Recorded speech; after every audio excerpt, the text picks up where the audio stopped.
All right, it is time now once again for the Dawn and Eli Take on the World podcast.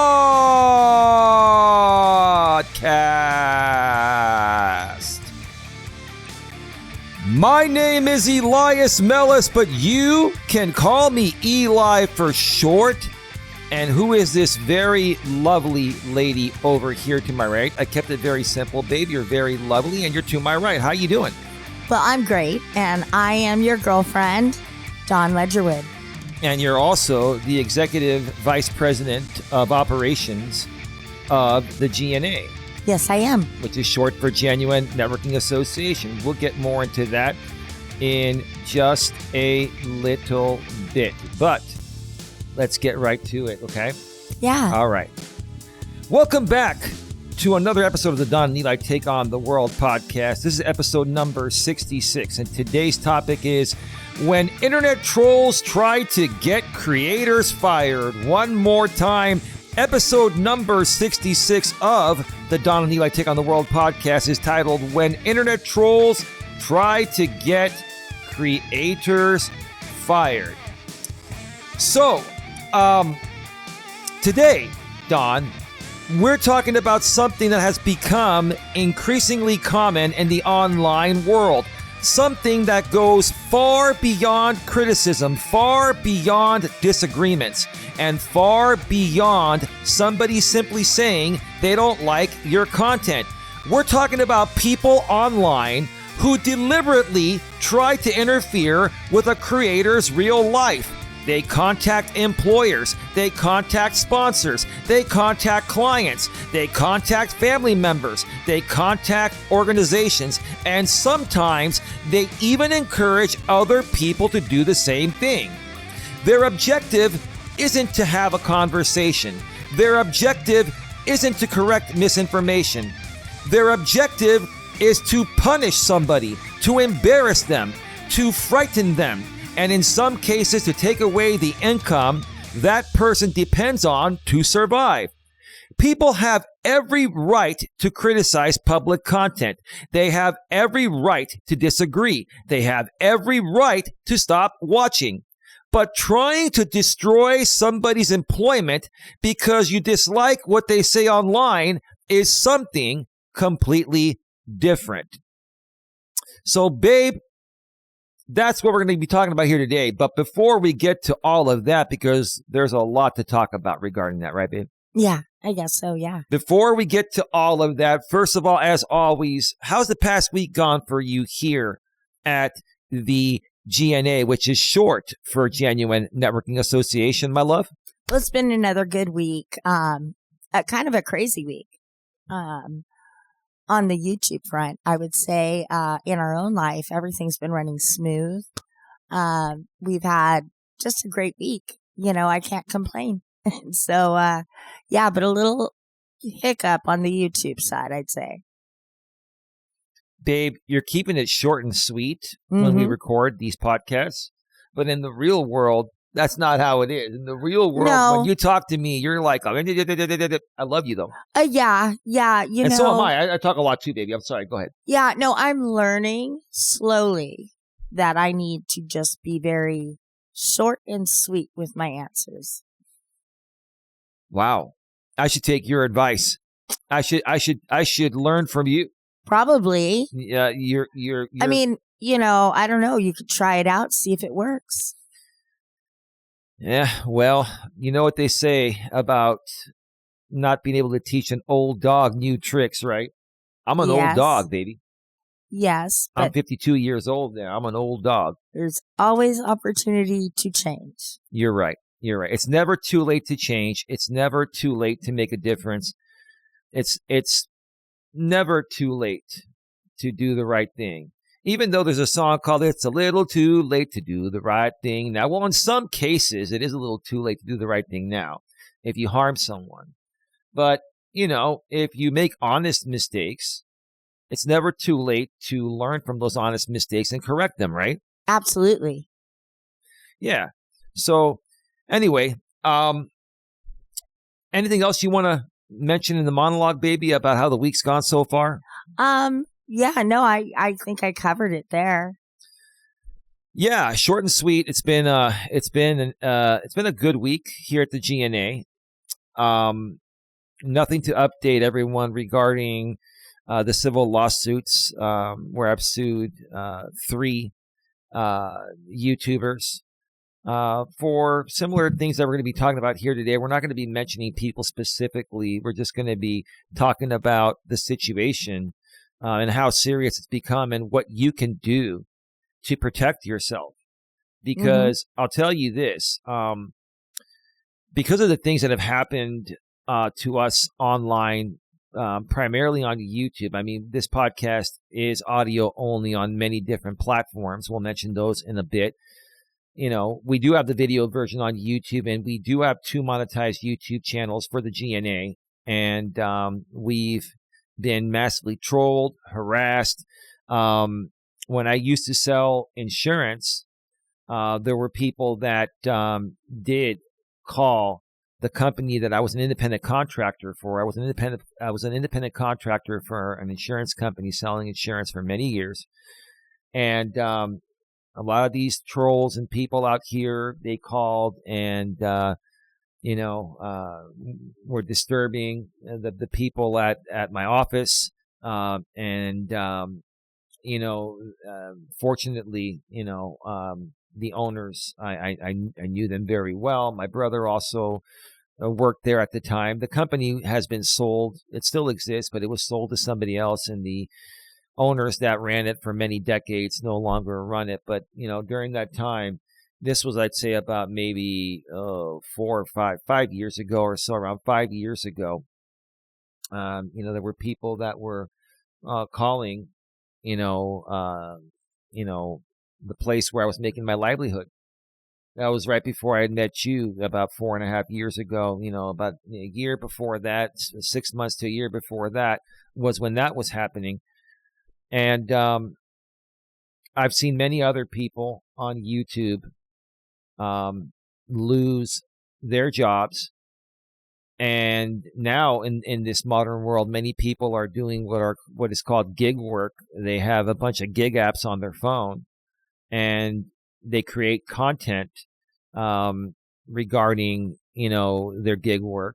But sometimes they get involved with some drama people or some drama people that are jealous of them, try to call their companies that they work for and get them fired. And in many cases, they've been successful, even though what they've called to complain about is not true. A lot of these companies will just believe what anyone's, any complaint, they'll just deactivate you automatically. Yeah. And so there's so many drivers that, really you're totally dispensable, Absolutely. Absolutely. I used to do this over 3 years ago. So I saw this happen, and I still follow a lot of people in the gig world nowadays. But I'm still seeing people getting deactivated over this stuff, and it's just ridiculous. So, there hasn't been a whole lot that's been going on. Things have been rather quiet. The people that have been coming at us that we had to sue civilly have slowed it down significantly. Hopefully it stays that way. Still nothing back from the judge in my Florida Circuit civil case regarding a bunch of expedited motions and emergency motions that I filed. We'll see what happens this week. There's supposed to be a judge change coming up on July 1st, 2026, which by the time this goes out, it will be about a week away. And I filed a motion to vacate assignment to try to keep the same judge for judicial efficiency. The judge already knows the case. To get a new judge up to speed would waste more judicial resources, and basically be, a waste of resources for all parties, the court, myself as the plaintiff, the defendants, etc. So haven't heard anything. We'll see what happens this week. We'll update you as necessary, but that's pretty much it. I would say that's all. I've been working some side jobs myself, and I'm not going to mention what they are. I have not mentioned what they are. on YouTube, and I'm not going to mention what they are because I can tell you 100% these people would try to get me fired. They would try to, pardon my French, fuck with my livelihood. Yeah. And it's really sad because that's not the kind of person I am. But these drama channels, that's their content. Their content is to mess with people and to try to get them fired, to try to get their YouTube channel shut down, right? And, that's their content. And these people don't care if they cost you what provides your living for your family. Yes. They don't care. Mm-hmm. All they care about is drama and drama donations. So you got to protect yourself. One of the best ways to do it is keep your mouth shut. Mm-hmm. You don't have to tell people what you do. Now, that can also suck because a lot of great content can be created based off of the jobs that you do. Mm-hmm. But when you do talk about the jobs that you do to try to help other people if they're looking for similar type of work, you open yourself up to these people making false complaint calls or emails. And, a lot of these companies will fire you. Or if it's, on the gig platforms, they'll deactivate you and you just, you don't want to give people that. No. I've learned that back in the days when, I used to sell insurance. I've learned to not even talk about anything that I'm doing to make a living. Now, if we grow a bit bigger, different story, we start making more income on YouTube and it doesn't affect us, maybe we'll go into more detail then, but we're not at the point right now where we can take any chance of people messing with the way we make our money to provide our living to go into further detail, right? Go ahead. Absolutely. I mean, who is anybody to judge how people make their money? I mean, and then to go after them when it's completely irrelevant to you. You're not affected really by anybody who's at a job in another state, how they could have affected you. So it's just one of those things that it's just overplayed right now.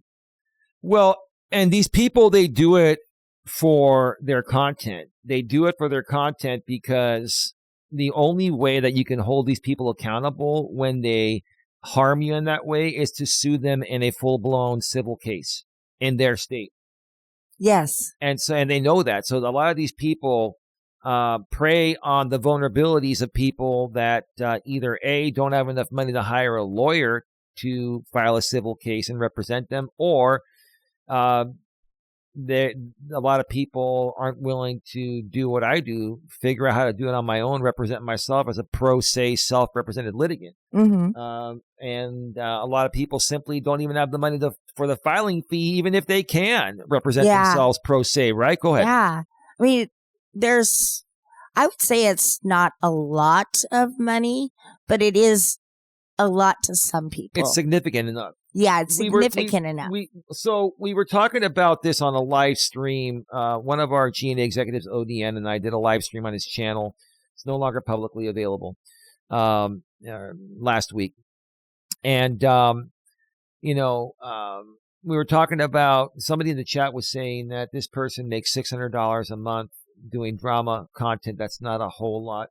That's not a big deal. No, it's a big deal. And $600 is $600. Yeah. And here's the thing. That's not that person's only income source. A real entrepreneur is going to have multiple income streams. That's one income stream. 600 here, 600 there, 600 there, 600 there. Now that's 2,400. Now is 2,400 a significant amount of money? Oh, hell yeah. Of course. It adds up. So, a lot of these people that are in the drama world that are, feeding people content to make money off them because of their crappy behavior are saying, they're only making $600. So, I don't need to stop feeding into them and giving them more drama content to incite their audience for donations regarding my piss poor behavior online. Right. But no, it's another income source. Yeah. It's another income stream and it all adds up. Mm-hmm. And that's what these people don't get. And I think the people that don't get it the most, babe, are the spoiled and entitled people that are taken care of by somebody else or have a significant backup plan from family or something else. Not everyone has that. Not everyone is fortunate to have that. No, yes, they are fortunate, but I don't want. Well, they are fortunate, yes, but not everyone is as fortunate. No, exactly. But I try not to judge on anything other than their character, not their age or anything like that. It's how they their put behavior. themselves out there, basically. It's their behavior. It's their behavior. Mm-hmm. And to say somebody's spoiled and entitled, that's based on their actions that they're putting online. Now, I don't know how these people live in their real life. So yeah, you could say they are spoiled, entitled brats, but that could be their persona that they're putting out. Let me ask you a question. Yeah. I didn't mean to interrupt, but I want to, right there, you're saying we don't know how they are in the real world. That's true. Yeah. But when they spend 50, 60, 75% of their time every day live streaming on YouTube, doesn't that speak for itself? Like when do they have time to work and make money and do other things, right? Yeah, I just want to speak about right now what's going on. Okay. A lot of people have started to back off, and I believe that they are all starting to do other things for income. Well, you're talking about the people that have come at us. Yes, right? Okay. That they've kind of backed off and they're doing their thing and we are doing our thing. Absolutely. And we've been very productive. Neither one of us should be attacking each other for that. No. Everybody has to make money. And, back to the spoiled entitled. Mm-hmm. Like I said, it's your actions. It's your words. Do you want to run around and say, oh, I get this and I get that? Well, you're just being a teenager then. You need to carry yourself with pride, but also with respect towards others. Don't be cocky. Don't be rude. Don't think that you're better than anybody else that's out there. Because first off, what you see online is not really everything involved. And also remember, babe, what you put out, you get back. What you get back. Here's the thing. To all of you out there that are very spoiled and entitled and feel you're above the law and think that, your defamatory statements that you're saying online aren't going to have repercussions, then maybe they haven't yet. Eventually, someone's going to sue you. Yes. Someone's going to sue you. And it's going to put you and your family in a whole world of shit. Go ahead. Yeah. We've always said there's a whole lot you can say online to get your point across without being nasty to somebody. Saying something that has happened, but saying it didn't happen. But even if you're going to be nasty, it's one thing to be nasty in a truthful way, and it's another thing to be nasty in a defamatory false statement. That's what I was getting at. Way. Yeah, that's what I was getting at. Because insults are protected speech. To a certain extent, they're protected speech unless you keep doing it as a repeated pattern. Then it becomes targeted harassment. Yeah, if they say Eli doesn't have a job, they're trying to state something they don't know. False statement is fact. It's not they're just exactly like you said. I am a self-employed entrepreneur. I've got multiple irons in the fire. If I had to prove that I have a job, I can prove that I do multiple things. And being an independent contractor or being self-employed, those are jobs. Yeah. Those are jobs. That's income. So that is that. So before you run your mouth because you're, I don't know, maybe jealous or maybe you have nothing better to do or say, I don't know, be careful. Yeah. Because the next defamatory statement that you make could land you in civil court. Well, and not that. When you do something like that, you could be poking the bear to have somebody come back hard at you. Oh, yeah. Like more real life than you've already gone. Yeah, so we would never do that here.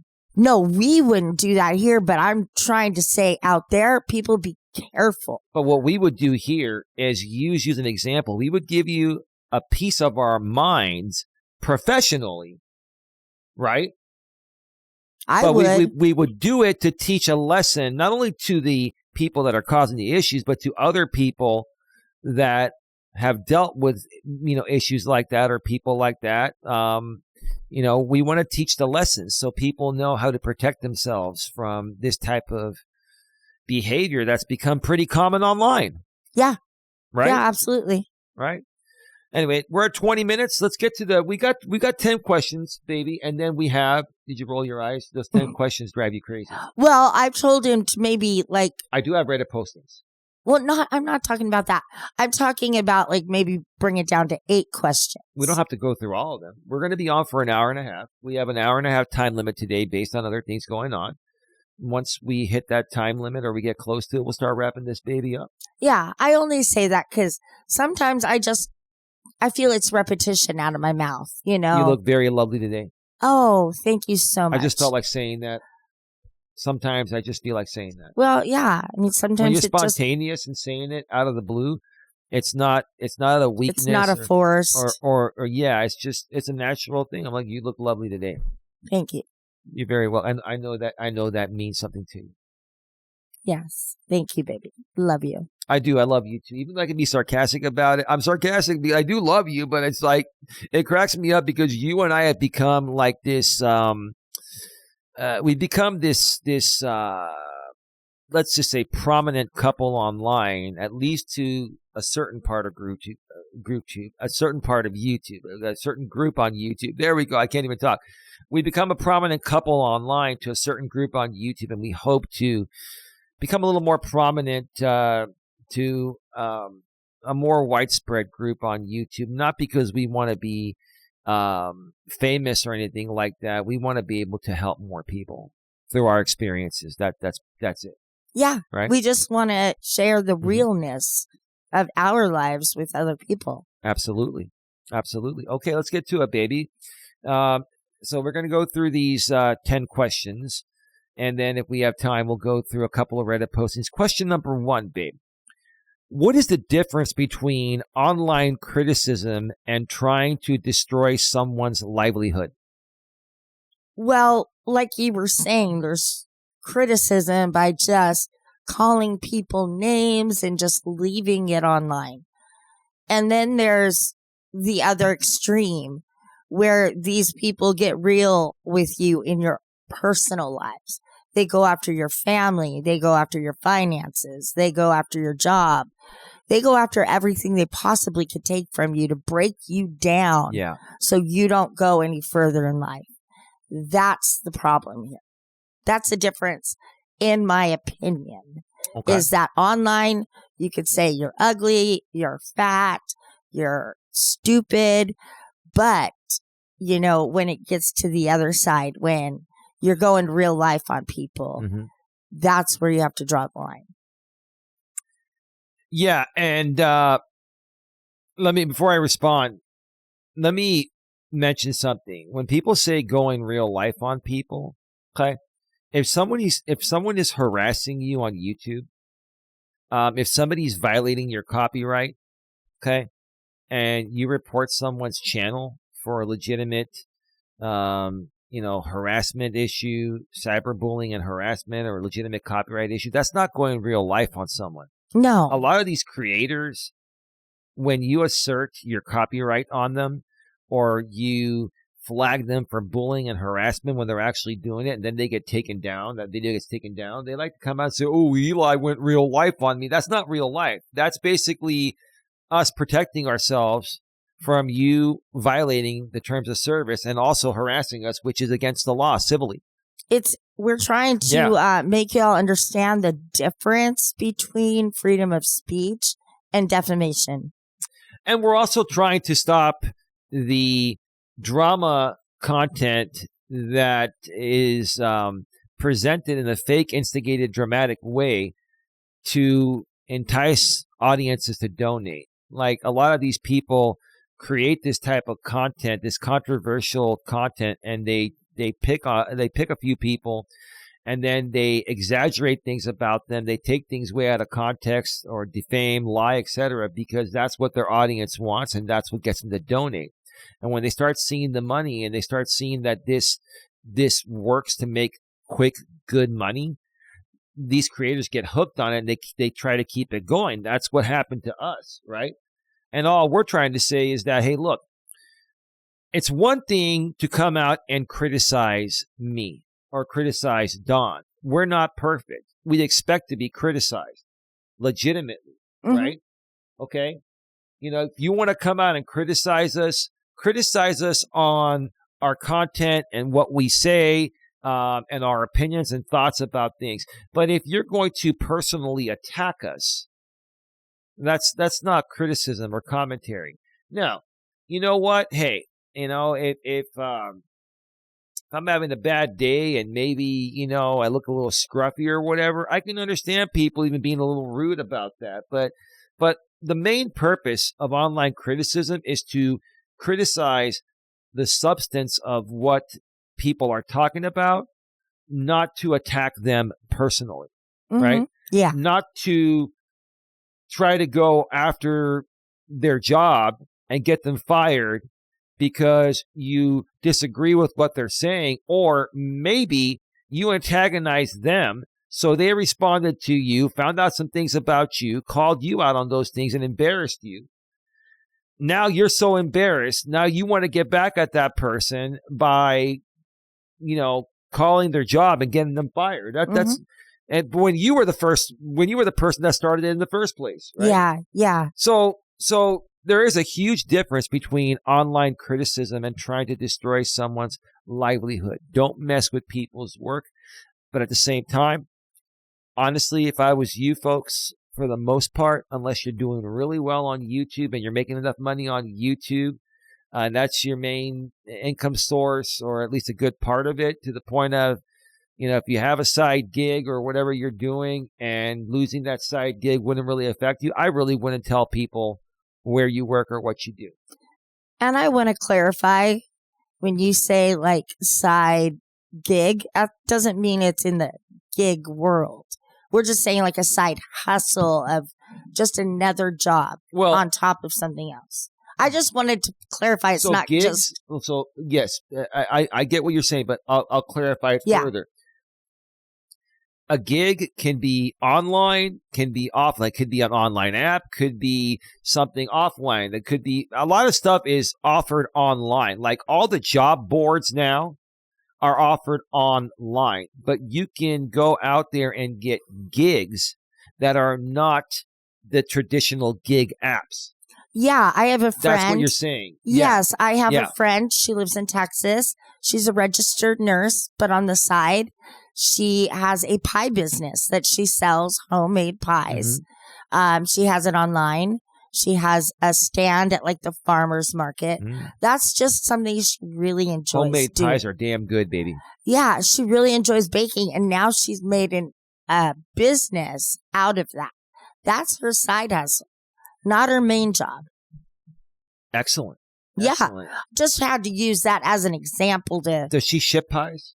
Yes. You know what? We're going to order a pie from your friend. Okay. That sounds great. You know how much I love pies. Oh, yes, I do. Baby, come on. Oh, baby, your mind's in the... I know where your mind is at, baby. Come on, baby. This is a family show. Is it? It is, baby. Come on. God, baby. You're funny. But yes, baby, I will message her. I'll send her a message or give her a call. All right. Question number 2, babe. Oh, baby. Anyway. Question number 2. Why do some internet trolls become so obsessed with creators they claim to hate?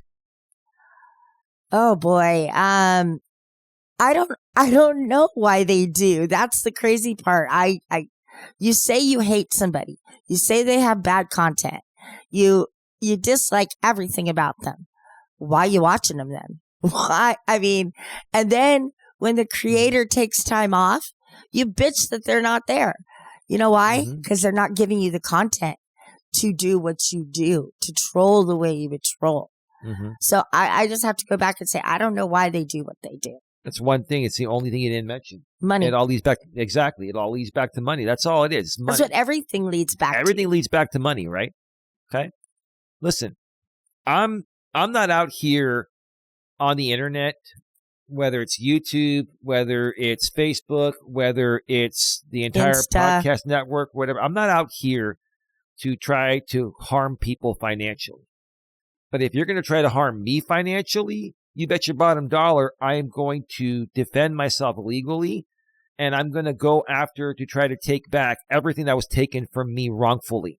And I have the right to do that, just like you guys have the right to do that, right? Right. But if people are just being normal and not, pardon my French, fucking with me, then we don't F with them. Hey, Yeah. you don't F with me, I don't F with you. See, the thing is I might not like what you're doing, but as long as you're not attacking me, then why would I openly attack you? Correct. Like, I could be like, oh, this creator is something I don't like. So I unsub, I go looking somewhere else. You don't stay with something you don't enjoy and then bitch when they're gone. Right. And here's the thing. A lot of internet trolls are anonymous and they're not out there to make money. This is like their sounding board. This is like their coping mechanism and it's their outlet, right? The trolls I'm talking about on the internet are some drama creators that basically pick on one or two or three people. And, like I've been someone that has been picked on by a few creators for years as their content engine. And so I consider those creators trolls because they're watching everything. They've watched everything I've done. They made content of everything I've done. They have an audience dedicated, that hates me and hates us and will donate whenever, content, negative content is created on us. So, I mean, those are the internet trolls that make money, but most trolls, it's not even about the money. Most trolls, it's about keeping them occupied, making them feel like they're worthy. A lot of these trolls, they will collaborate with or help out other drama creators that do this for donations, right? That are publicly putting themselves out there, like the ones that have come at me. The internet trolls become obsessed for many reasons, primarily money, or it's just an outlet. It's a way to allow themselves to project their insecurities and to feel like they have a purpose when they know they don't. Mm-hmm. That's the bottom line. Mm-hmm. Anything else you want to add to question number 2, my love? I just want to say I agree with a lot of things Eli says, but there are certain points that I'm iffy on. And I don't like to point specific people out. And I know I've kind of done it nonchalantly, like, because people out there would know who I'm talking about. Of course. This is why I'm going to try to refrain, and I'm not going to put anything on any individual person because there are a lot of people I have respect for out there. Of course, but there's a time and a place and where they need to be mentioned by name, and the time and the place where not saying their name is the better choice, right? Yes, but I primarily want to just keep peace. So do I. That's all I want to do. There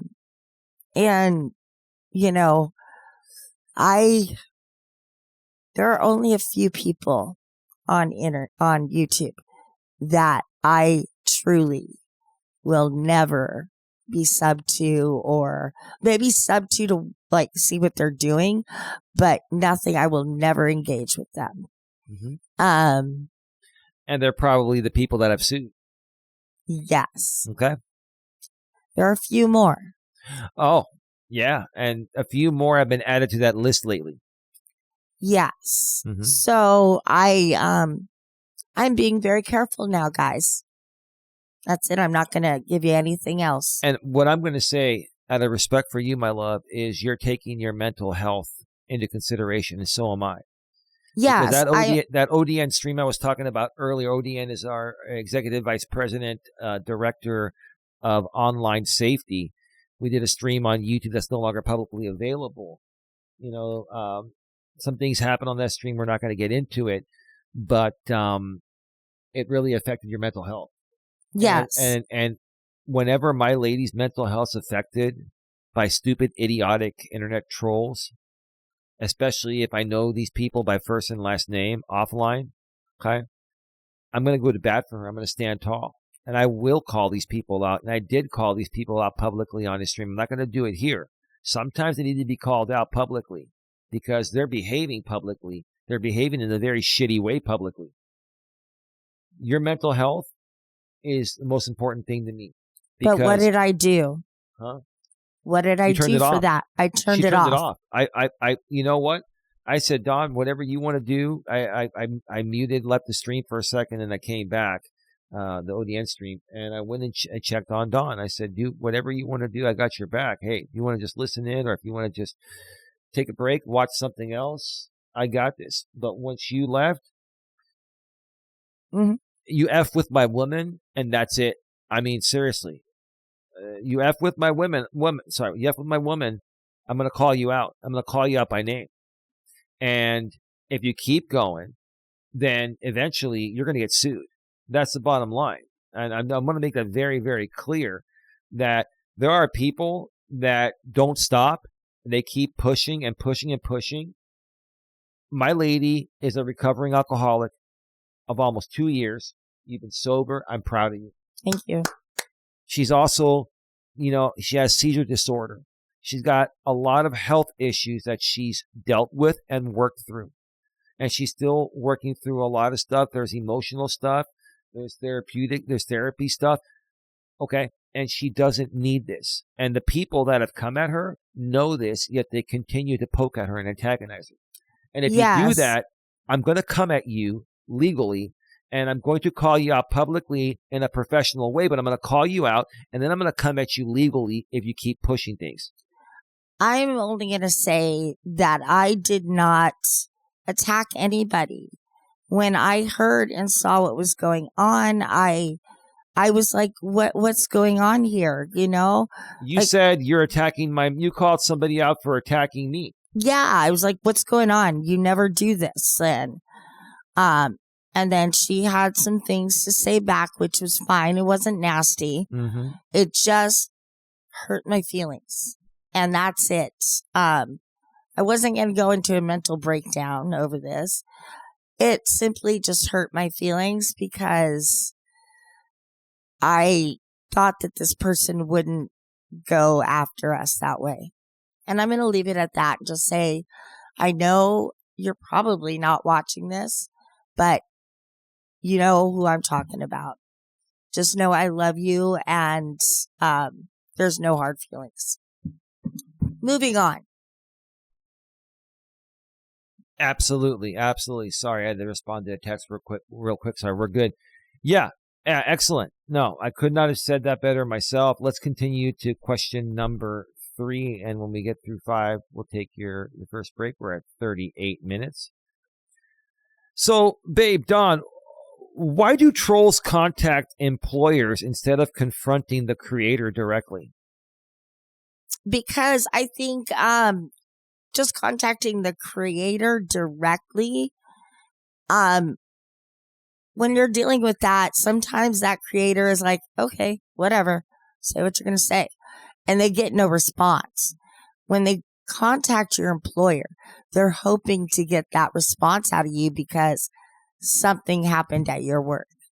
You got suspended, you got fired, you got disabled on your app, whatever it might be. That's, completely different. And why they would want to go after you and your job is what really baffles us. Right. And how would you like it if we were doing that to you? Mm-hmm. We don't want to take anybody's livelihood.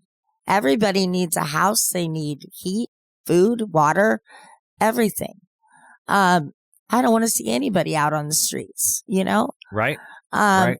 And however you make your money, I may not like it, but it's whatever. It's your money, Correct. That's your way of making money. Okay. I have my way. Let's just respect each other. Anything else, babe? Nope. So why do I feel trolls? Excellent, by the way. Why do I feel trolls contact employers instead of confronting the creator directly? Because when they contact the employer, it gives them a feeling of power. It all comes down to power. And when you have that feeling of power, it is very attractive to a group of people that loves drama content, that loves, cringy, crazy stuff happening, right? These people love the train wreck, right?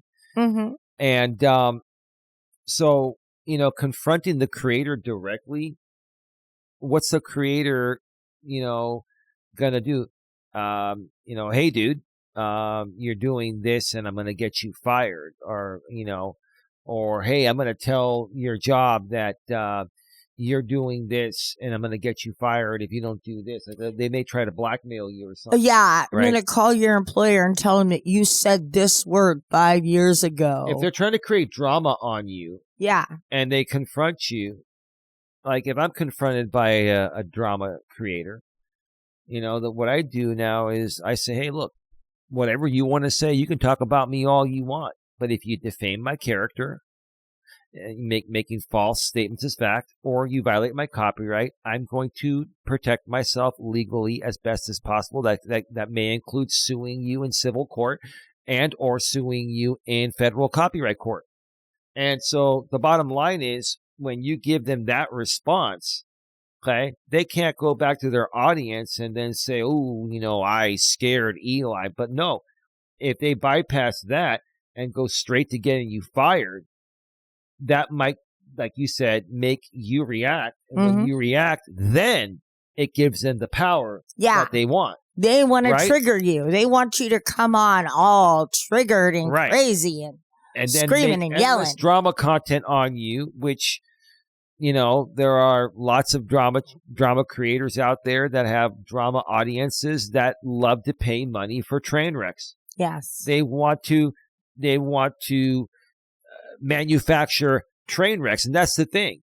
Like if a real train wreck happens, right? I'm not talking an actual train wreck. Sometimes a real actual train gets derailed. That's a real train wreck. But figuratively speaking, right? The train wreck is, you having a bad day, me having a bad day, us getting triggered over something that was said about us or done to us, right?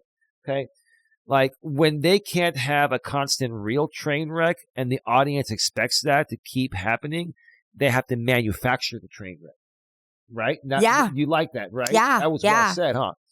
So what they turn those tracks to go another way. Right. They spin it a different way to continue keeping that audience coming back, right? Yes. And it's all for money. It's all for power and for money, right? Yeah. And every time it doesn't work, they try to switch those train tracks again. Right. So confronting the creator directly to them doesn't give them what they want, because technically the creator that they want to manufacture the train wreck on hasn't done anything really wrong, or at least anything bad enough that would, be considered a train wreck and be interesting to their audience to be able to tune in and donate to, right? Yeah. And you know what? You could say, oh, I think Eli's show is a train wreck. Oh, I think that their relationship's a train wreck. Well, those are your opinions. Sure. Great. And maybe at times I am a train wreck, and maybe we are at times. I think everyone's a train wreck every now and then, right? Yeah. Aren't we all human? That's life. Yeah. It's sometimes when you not necessarily hit bottom, but you're getting close, that you kind of have to rock wake up. bottom, right, baby? Yeah, rock bottom. But I'm saying you're not quite at rock bottom. You're getting close to hit. Right. So you're starting to wake up and open your eyes. Mm-hmm. So that doesn't happen. You know what that's called, baby? That's called the reality check. Yes. You know what I call it? Come to Jesus. Come to Jesus. Come to Jesus meeting. Yeah. Or a reality check. Yep. Same thing. I love the come to Jesus meetings. Yeah. I've had many come to Jesus meetings with myself. I'll tell you that. And those are the best meetings to have with yourself, because you really see where your issues are. And if you don't correct your issues, it could be pretty bad for the future. And once you get to that point, like you said, rock bottom, right? There's only one way to go, up, right? Amen. Yeah. Amen. All right. We're at 45 minutes, and let's go to question number 4. Is contacting someone's employer ever justified, babe? No. Simple. Simple. No. Yeah, let's just make this one simple. It's not you can't justify contacting someone. Well, okay. If someone is truly breaking the law, even online, yeah, maybe so. Yeah. If someone has an opinion over something that you're saying and they disagree with you and they call you out on that, is it justified to contact their employer because you disagree with their opinion of you because you said something publicly that they can legally react to as long as they're not defaming you or violating your copyright? Mm-hmm. So the only time really it would ever be justified is if the person is actually truly breaking the law. And quite honestly, if it happens to be anything regarding civil, most people can let that stuff go if it's not repetitive. Mm-hmm. Like with the civil cases that I have right now on 3 YouTubers, between 2 different cases, 2 of them are in the Florida case, 1 in North Carolina. I would have never sued them civilly if this wasn't an ongoing pattern. If they just did it once or twice or 3 times or every so often, I'd let it go. But they have constantly done this every single day for years. Yeah. It became a repetitive pattern. And at that point, it's like, whatever, right?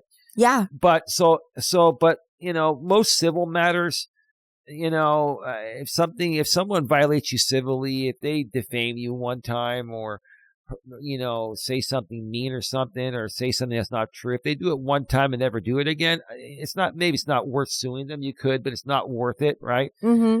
So, but when if it's something criminal that they're doing, if they're doing something criminal, Mm-hmm. I think the whole world needs to know.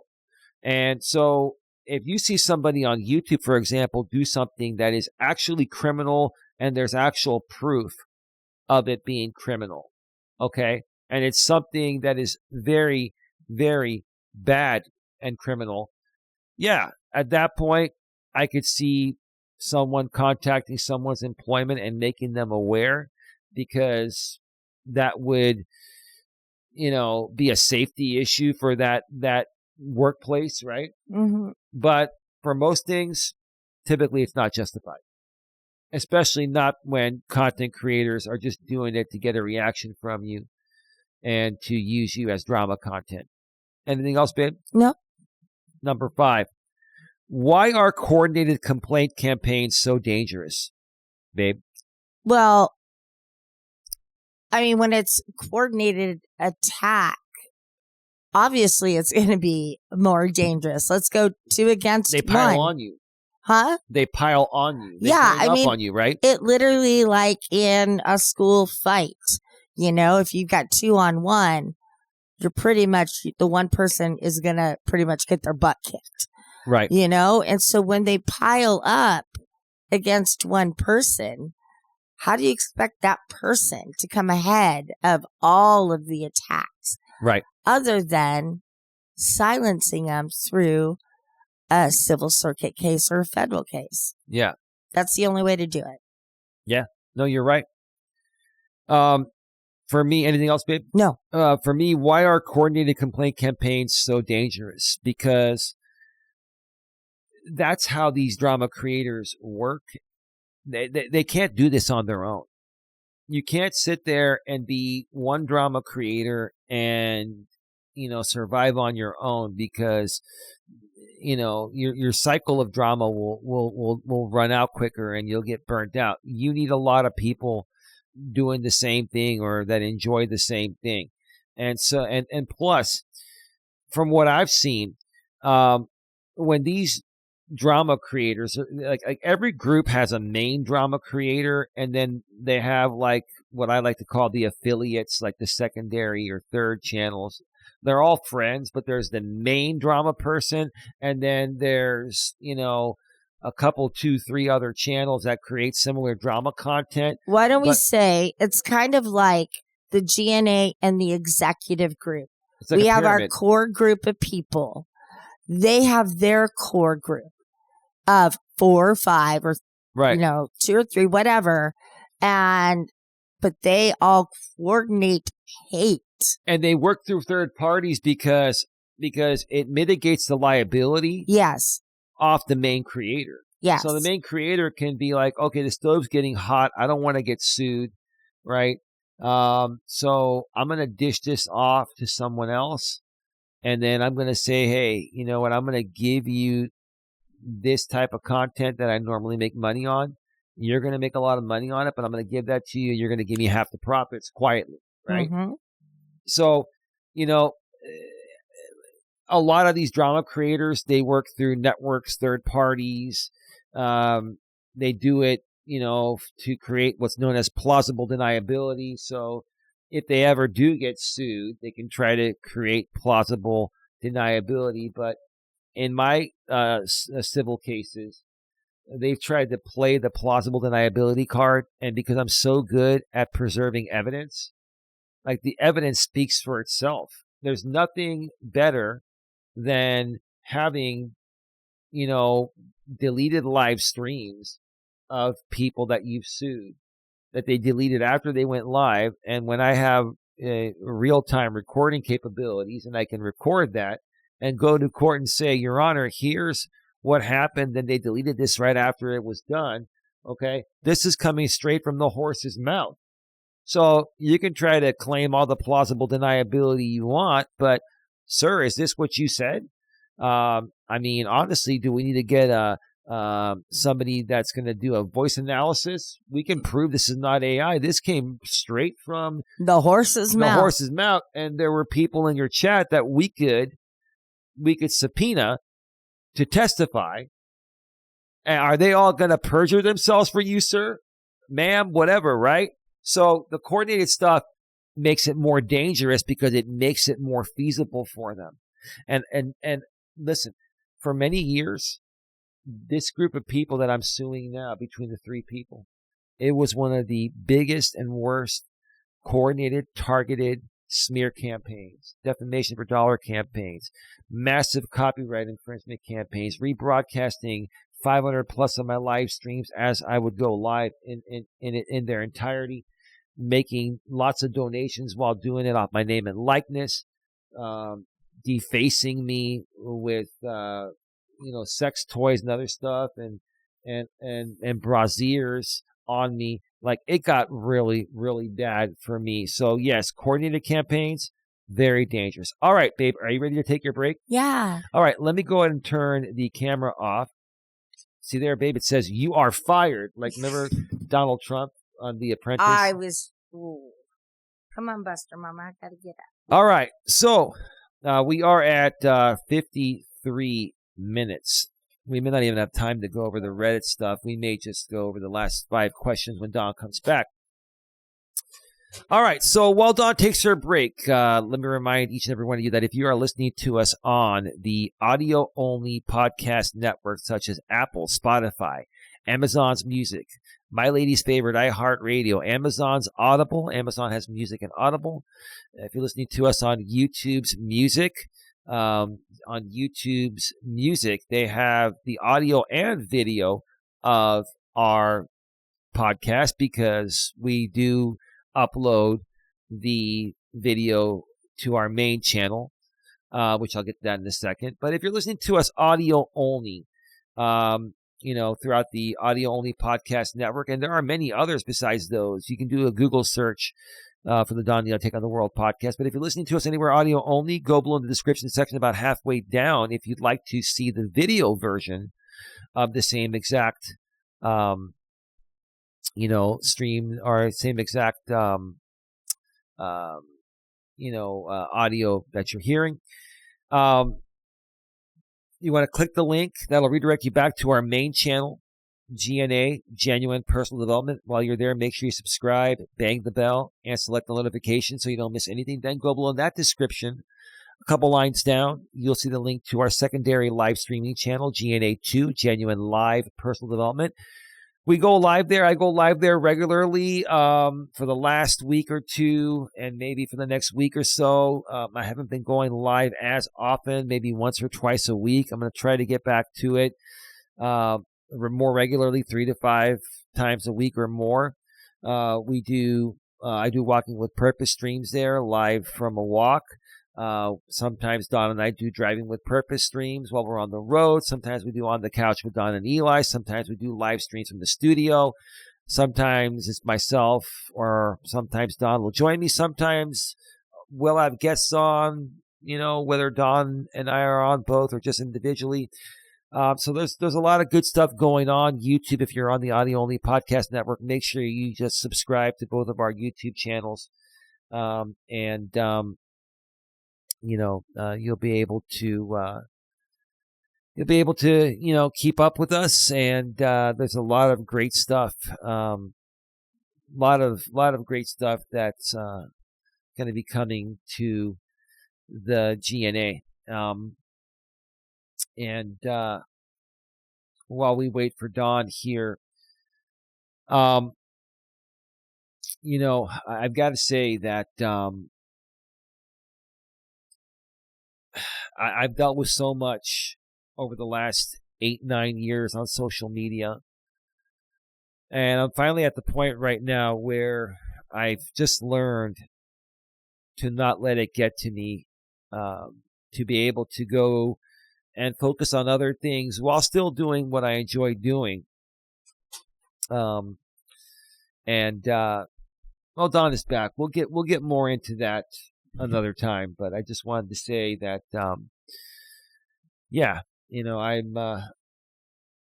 I'm feeling pretty good about things. The people that have been following myself and Don for a while, they know the experiences that I've had and her and I have both had, and it's just really nice to finally be getting to a better place. All right, ready for the camera to be turned back on? Yes, my love. Okay. All right, I think we're in sync. We are at 57 minutes.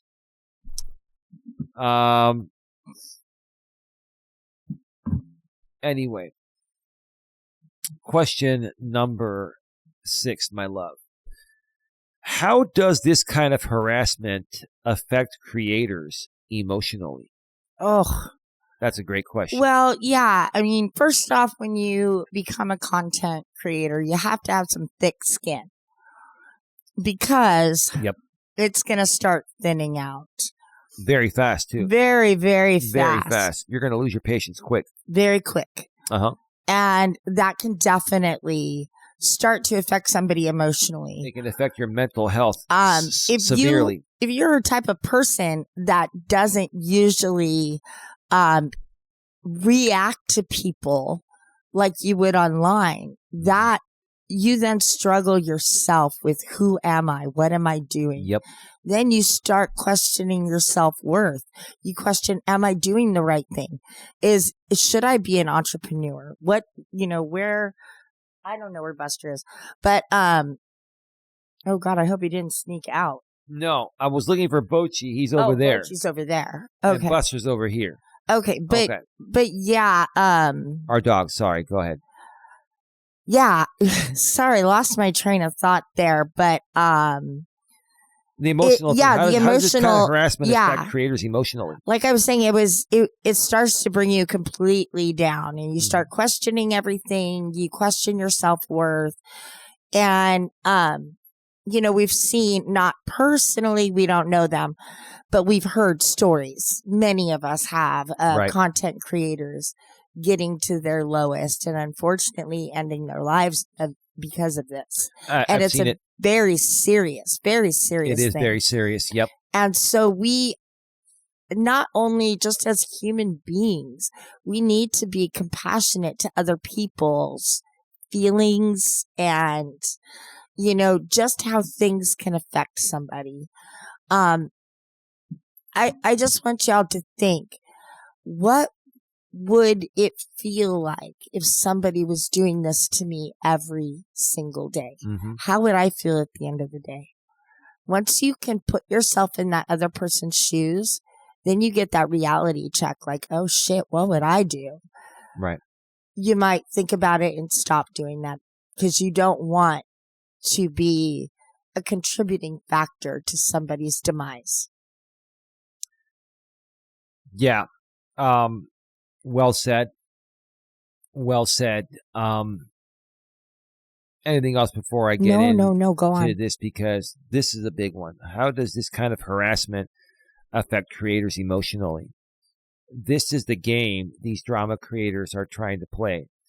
They're trying to affect you emotionally, to react constantly and make content off your reactions and to make mistakes and paint you as a crazy psycho, right? Mm-hmm.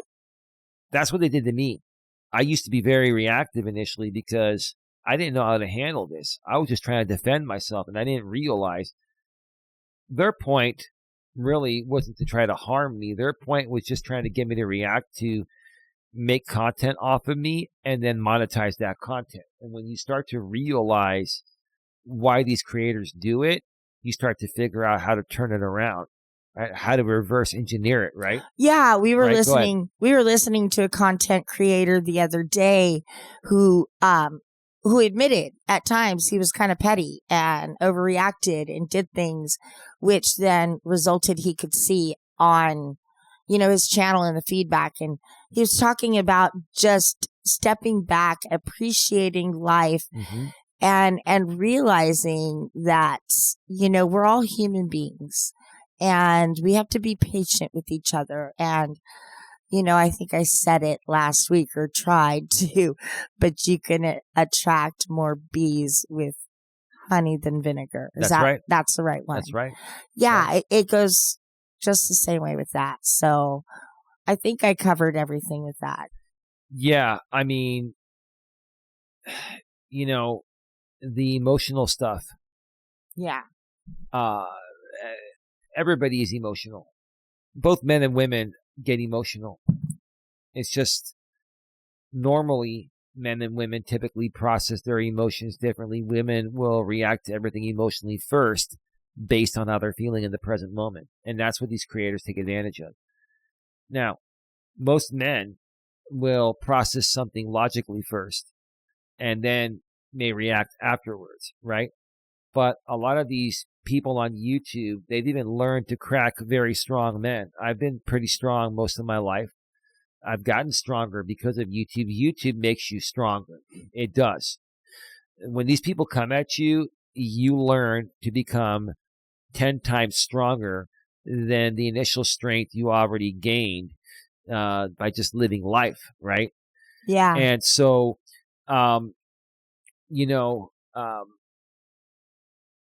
it's just it just saddens me that some people feel it's okay to prey on the vulnerability of people's emotions, to try to get them to react just to have content to sell to their audience. And the thing is, another thing,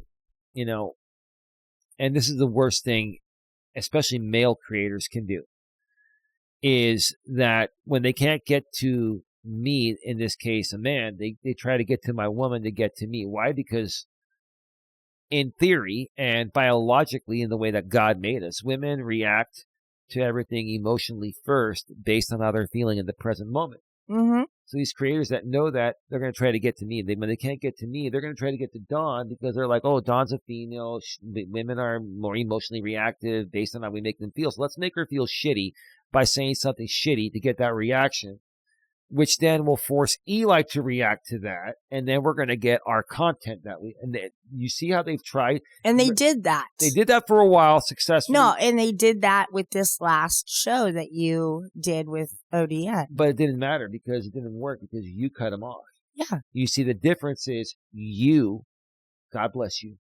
I'm going to give you 4 high fives in a row because you walked away. You said, fuck this. I'm not going to sit here and be subject to this BS by someone that I thought was a decent person or a friend or somebody that I could trust, even though I already knew. You had to see it. A lot of people have to see things for themselves, but a lot of the people that my lady Dawn and some other people that are on the newer side of things didn't see what happened 4, 5, 6 years ago with these same people. And so now they're seeing what we've seen and they're like, oh, okay, wow. I was genuinely surprised and, like I said, hurt. But I'm just going to leave it at that. I think we've already talked about that situation. And Yeah. Okay, let's continue to number 7 then. We are at 1 hour and 5 minutes. Question number 7. Why do some people treat online harassment like entertainment, babe? I think because they feel that they're not going to get in trouble. There's going to be nothing that, to hold them accountable for. Oh, I'm just, playing online. It's just, fun and games and stuff like that. Well, no, it can go a lot further. You do not know what a person's capability is of taking so much shit, and their ability to block some of that shit. It goes to the whole thing. You can, let things go, but you poke that bear one too many times and then you're going to get a reaction. Mm-hmm. And that's what these people are doing. They are the little sibling that's in the older sibling's face going, I'm not touching you. I'm not touching you. I'm not touching you. It's like that much. And then what is that going to do? That's going to get that older sibling to smack that little one's hand out of the way and be like, stop it. Yeah. And so it's like that same thing. I'm just saying that's how people can get. Yeah. Anything else, babe? That was well go ahead. said. So what are my thoughts on why some people treat online harassment like entertainment? Some people simply don't know civil law. But even the people that do know civil law, they also know that in order to get justice, you have to sue someone in a full-blown civil case. Like I said earlier, you more than likely have to hire an attorney, which would cost a lot of money that most people in this situation would not have. These creators know that, right?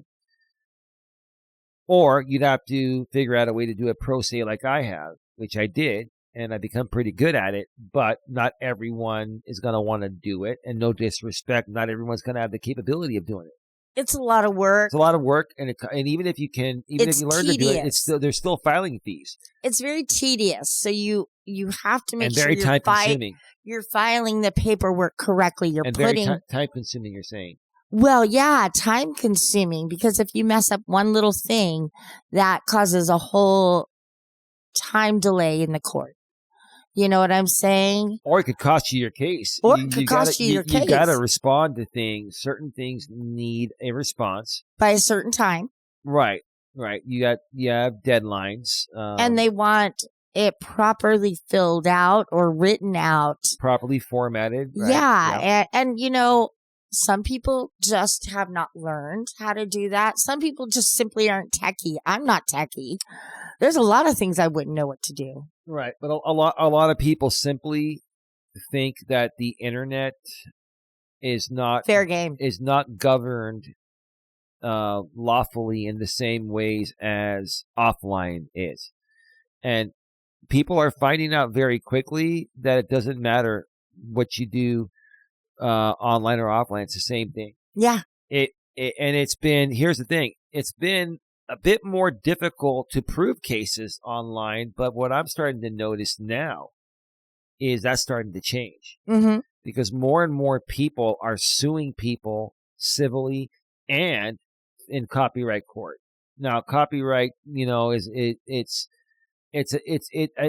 believe it is still considered civil, a civil matter, but it's a standalone matter that you can only resolve in federal district court because copyright law is U.S. copyright law. Mhm. Now, they do have what's called the Copyright Claims Board, also known as Small Claims Copyright. It's much cheaper and more affordable, but anyone you sue there has 60 days to opt out, and people typically will opt out. So Mhm. your only option to basically hold someone accountable for copyright is going to federal copyright court, which again, you got to figure out how to do it pro se Mhm. or hire an attorney if you can even afford the attorney. And even if you figure out how to do it pro se, you're still going to have like $400 in filing fees. Mhm. Anywhere between $200 to $400 in filing fees, depending on, the district federal court you have to sue the person in, or the state court you have to sue the person in. Every area is different. Mhm.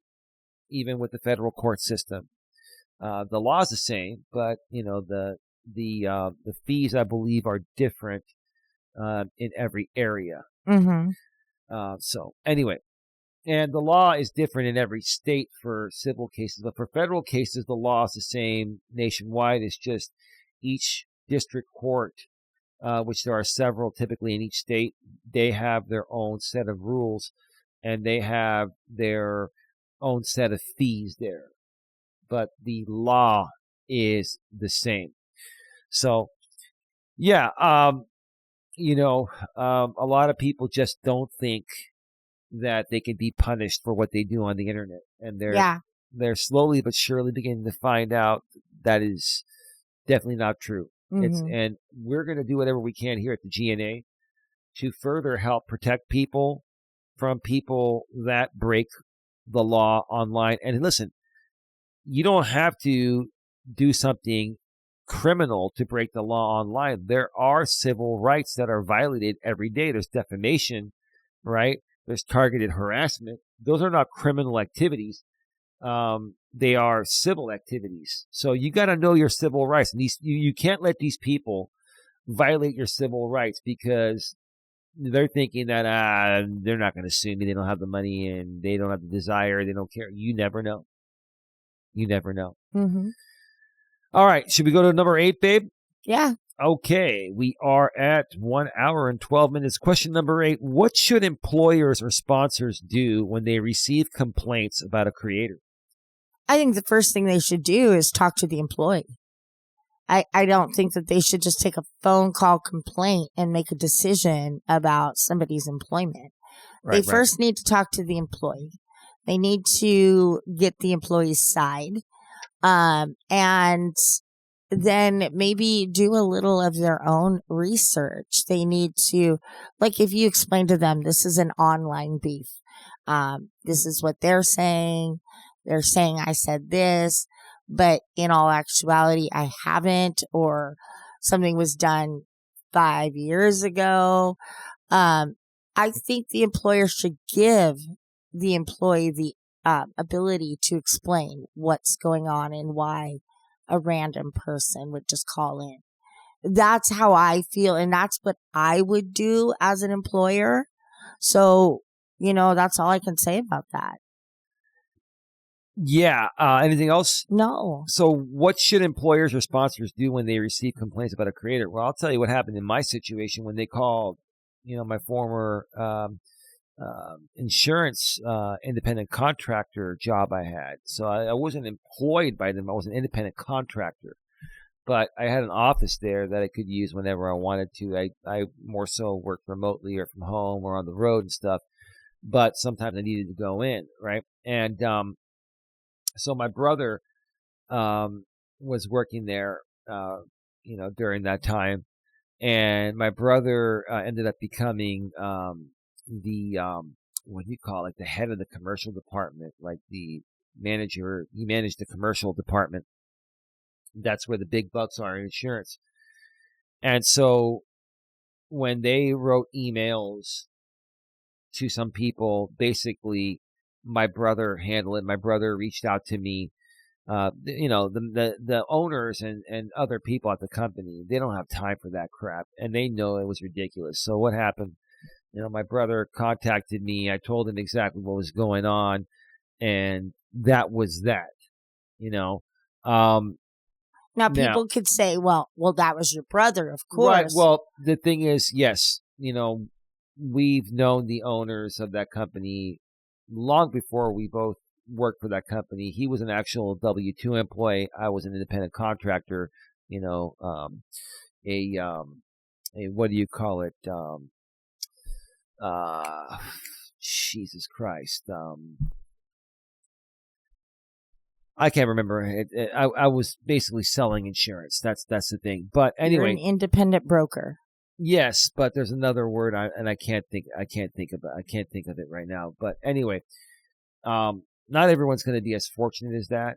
And had it been another broker that I had a contract with, could it have gone differently? Could it have terminated my independent contract? Possibly.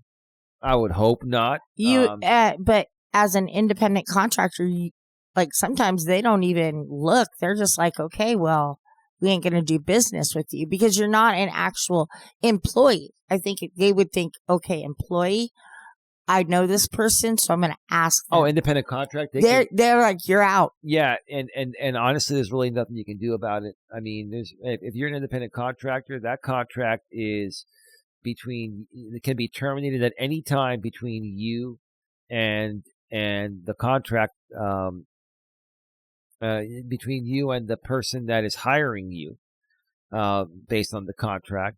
That can be terminated at any time. There's nothing you can do about it. So yeah, they could, but I'd like to think most people are pretty reasonable. Now, I've heard some stories about people being deactivated on the gig apps online. A lot of times, I think what happens there is, a lot of that stuff, when people call in, I think in many cases they may immediately deactivate someone. But again, that's not even fair because that means people can just call up and lie and, get people deactivated off of, things that are providing their, source of income, their livelihood. They're providing their livelihood. Yeah, I mean, they have bills to pay just like all the rest of us. Right. So I think what needs to be done, and I think more and more employers are going to handle this better. I think more and more employers need to do more investigating before they terminate someone. People are allowed to be online. People are allowed to run a YouTube channel and work a day job. There's nothing wrong with that. Now, my best advice is this. If you have a career and you're getting paid very well, and if you get fired from that job, you're going to be on the street. My best advice is to stay off of places like YouTube and don't create any content. Don't put yourself. Honestly, I hate to even say that because I feel everyone has the right to express themselves. Yeah. But the thing is, you can't control what other people do. And even if you can eventually sue those people for harming you, if you lose your job now over that and it puts you on the street, you're not going to have any money to do anything. You're going to be a bum. Or you're going to be a nuisance to your family. Yeah. Or you're going to have to fall back if you're lucky to have family that can take you in and help you. It's just going to create an unnecessary burden, right? And until the internet laws, especially here in the U.S., become a little more stricter like they are in other countries, it's not going to change. This is typically only happening here in America because other countries, their internet laws are much stricter. I'll tell you, all these people that have come to us, that have come at us here in the U.S., if we were all in like the UK, for example, and they were doing that to us there, they'd be in jail. Mm-hmm. They would. The laws are stricter. The laws are too loose here. They need to be reevaluated. We've heard that many times through Chris Cuomo.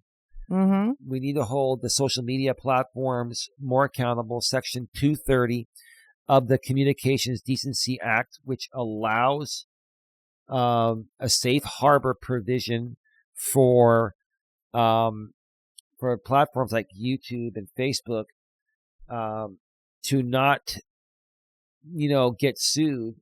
For example, if somebody on the platform harasses me, I can't sue YouTube for that. I have to sue them. Mm-hmm. Now, I understand that, and I agree with that to a certain extent, but I also think that these platforms can do a lot more to more quickly remove harassing content, bullying content. A lot of times it takes a long time to get those removed. Sometimes they never get removed, and they should get removed, right? And yeah, I know the platform has a ton of viewers every day, 3 billion active, or close to 3 billion active monthly users.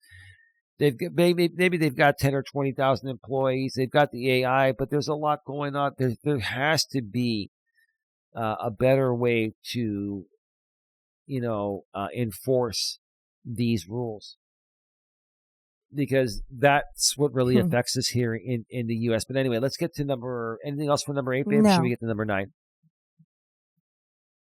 Okay, an hour and 20 minutes. Question number 9, how can creators protect themselves from people trying to interfere with their jobs? First off, keep your mouth shut. Don't tell anybody where you work, I mean, that's the basic way to protect yourself. You have to keep some stuff private. I made a huge mistake in the beginning by saying too much. And I thought that I might be helping people by letting people know all the things that I made mistakes on and how it's affected my life. When then what actually happened is people really went at me for those mistakes and hasn't seen the progress that I've made to change from those mistakes. Yeah, but they only went after you because you're my girlfriend. Your stories have helped a lot of people. And yes. If it wasn't for this group, and if it wasn't for me and for this group and trying to use you to get to me, they wouldn't have come at you. Those stories have been so helpful. You've helped a lot of, I can't sit here and let you scold yourself, figuratively speaking, for speaking your truth and helping other people and then saying I shouldn't have done that because this group of people exploited it in an improper way. What I'm saying is that maybe that wasn't the platform for me to share. No, I think it was, but go ahead. Well, I'm thinking maybe in order to reach more reasonable people, it needed to be done on a regular, different platform. We just so happened to run across this group. It was the one guy, and he's kept it going for a long time, which is why we're in court. If it wasn't for him and this group, we would have never dealt with this. Mm-hmm. We might have dealt with it a little bit through some other groups because everybody gets trolled, but it would have never been this bad. No. And it would have never been this constant. Never. No. Never. Anything else? Nope. How can creators protect themselves from people trying to interfere with their jobs? Well, just don't tell them where you work. I mean, I've been very transparent, and in the past, I have told people what I've done with insurance and other things. After that, I'm doing different things now, and I'm not mentioning these things to anyone. Not because I don't want to, because I know what they'll do if I do. Yeah. And right now, I need to provide for my family, and I have found some opportunities that most people don't even know of. And these are very difficult to find opportunities that pay pretty well. And, independent contract work, and it's not through the typical, market. And that's all I'm going to say. But, you protect yourself by not putting stuff out there. When people don't know who you are, they don't know where you work or what you do, they can't affect you. Yeah, there has to be some anonymity. Is that how you say? Anonymity. Anonymity. Yes. It's hard to say. Yeah. Like being anonymous. Yes. Anonymity. Yes. I'm not going to try again and don't worry myself. about it. It's all good. You're forgiven. But you have to have a little bit of that in your life to prevent the attacks, I think. I've learned that the hard way. Yeah. Should we go to number 10 before we wrap this baby up? Baby. 1 hour and 24 minutes. Okay. Question number 10, the final one. What is the most important thing, babe? What is the most important message for creators facing this kind of campaign? Be strong. Don't let them chase you away. Stand up for yourself and take control of what's going on. Don't let them win. Don't give them things that they can actually, use. Rise above, do better. And, hopefully then you're reaching more people. And the more you reach, they're going to see that these trolls are really just a bunch of trolls. Right. Yeah.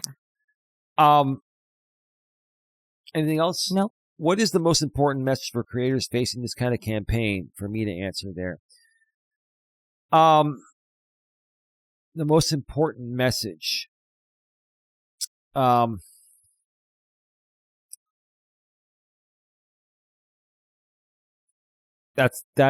so much.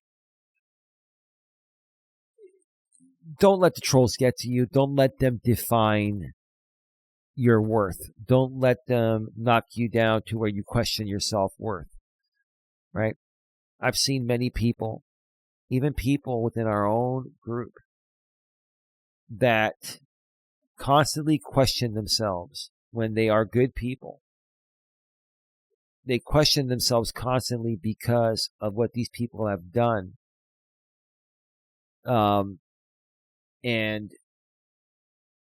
they even fear what these people will do next. And I used to fear what they're going to do next. And that's part of the problem, is you got to get over the fear of what they're going to do next, because as long as they know they can instill fear in you, they have control over you. The moment that you don't have fear and they can sense that you don't fear them anymore, that's when they lose control, and that's when everything stops. Yeah, initially they might try to amp things up and try to get you to react. Stay strong. It's not easy, but stay strong, and eventually you're going to cut off their oxygen. Cut off their circulation. And like we were saying last week, expect the unexpected. So you're anticipating that they're going to do something. You already know it's going to happen, but you don't know what they're going to do. So just be prepared, expect that something's going to happen and you're going to have to handle it. Yeah. Yeah. No, absolutely. So that was that. We don't have time to go over the Reddits, and that's fine. We actually shared a lot of great information. Our shows have been a little bit shorter lately because we've got a lot going on, and we're going to keep our streak going. This is number 66, baby. So ready to start wrapping up? What are your final thoughts, babe? Then I'll share mine, and we'll wrap this baby up. It goes back to, if you have nothing nice to say, don't say it at all. Just the golden rule. Everybody has their lives. Everybody has issues. As humans, we shouldn't be dragging each other down. What does that do? Does it really make you feel better and sleep good at night? Because I know it wouldn't make me sleep well at night. Yeah, and we've had some sleepless nights in the past. It's been a while, but when we were still trying to figure out how to better handle all this years ago, it did affect us. It no longer affects us, at least at that level, right? No. So yeah, just be kind. Just be humble aware. Yes, be very humble in your life. Realize, be happy with what you have, because a lot of people don't have what you have. Right. So be grateful, feel blessed, and, keep smiling. Absolutely. Absolutely. Anything else, babe? Nope. All right. So I'm going to start closing this baby up here. Babe, I think what this episode really comes down to is boundaries, and that's something that I've learned to love. I used to hate that word, boundaries. I think it's because it's a word your daughter used to use. No, it's a word that my therapist, I think, has explained to you to broaden your idea of what that means. Oh, no, it wasn't your therapist. Your therapist saying it actually calmed me down. It was when your daughter was saying that she's putting boundaries on her relationship with you years ago. It triggered me. Yes. And I let it go. Go ahead. No. I mean, yes, your therapist, I've been on a few calls with you, and she did mention that. And quite honestly, I respect your therapist, and she, yes, grounded me. But I do respect and like the word now. I think I had something against the word because I love you. And when anyone, including your family, makes you feel emotionally distressed, like, I get into protective mode. But we're past that. But people have the right to criticize creators, and they have the right to disagree. They have the right to express their opinions. But nobody should confuse criticism with a license to destroy another person's life. Contacting employers, targeting sponsors, calling family members, trying to frighten away clients, and organizing mass complaints can cross a serious line. The internet should not be used as a weapon to control people, and disagreement should not become a campaign of retaliation. If someone truly believes misconduct occurred, they should tell the truth. They should provide accurate evidence, and they should use the appropriate process. Well, when that doesn't make them money, that's why they don't do it. So we need to start to hold those people more accountable for the type of content they create. But nobody should exaggerate allegations, remove statements from context, or recruit an online mob because they are angry about criticism. Creators are human beings. They have families, they have responsibilities, they have bills, and they have the same right as everyone else to earn a living. So if you're a creator dealing with this right now, protect yourself. Document what is happening. Boy, I'm the king of documenting. Dawn knows that. I learned that from my dad. My dad dealt with your aunt. My dad and my aunt have dealt with some legal issues in the past, not their fault, and they had everything. They had everything documented. I'm just saying, in general, I don't know about your father, but I have seen your aunt. She's very meticulous with her documents, with her books and stuff like that.